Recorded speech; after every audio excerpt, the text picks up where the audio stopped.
నంద్యాల జిల్లాలో మరోసారి యురేనియం పరీక్షలు కలకలం రేపాయి.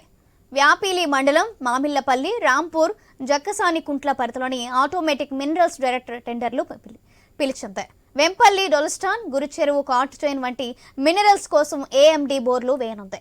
కపట్రాల యురేనియం నమూనాల సేకరణకు ముందు ఇలాంటి టెండర్ల విధానాన్ని ఏఎండి పాటించింది. టెండర్ ప్రక్రియకు సంబంధించి తమ దగ్గర ఎలాంటి సమాచారం లేదని స్థానిక రెవెన్యూ అధికారులు తెలిపారు.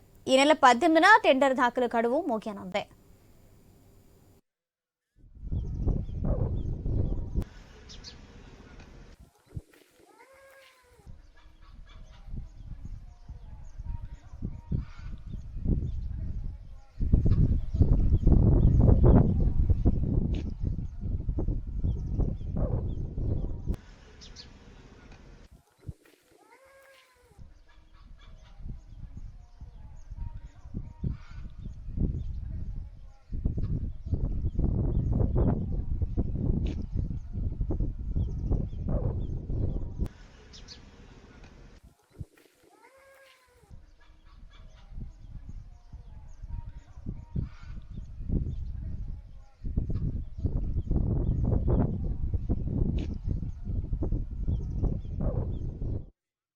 నంద్యాల జిల్లాలో మరోసారి యురేనియం పరీక్షలు కలకలం రేపాయి. దీనికి సంబంధించిన మరింత సమాచారం మా ప్రతినిధి కిషోర్ అందిస్తారు.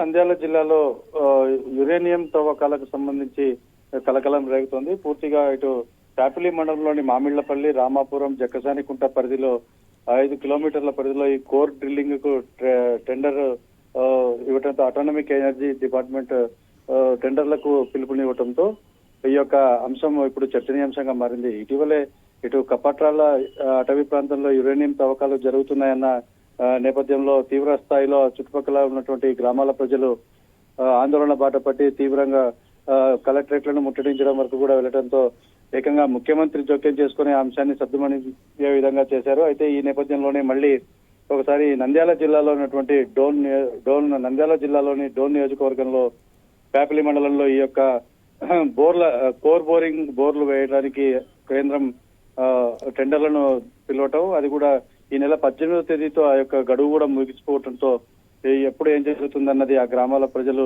తీవ్ర ఆందోళన చెందుతున్నారు. అయితే దీనికి సంబంధించి జిల్లా రెవెన్యూ అధికారులకు కానీ ఇటు పోలీసు అధికారులకు కానీ ఎలాంటి సమాచారం లేదని చెప్తూ ఉండడం ప్రస్తుతం చర్చనీయాంశంగా మారింది.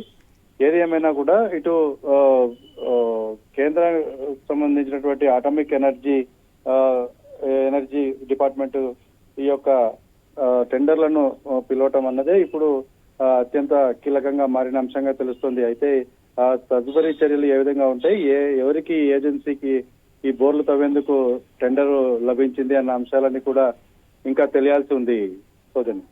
థాంక్యూ కిషోర్.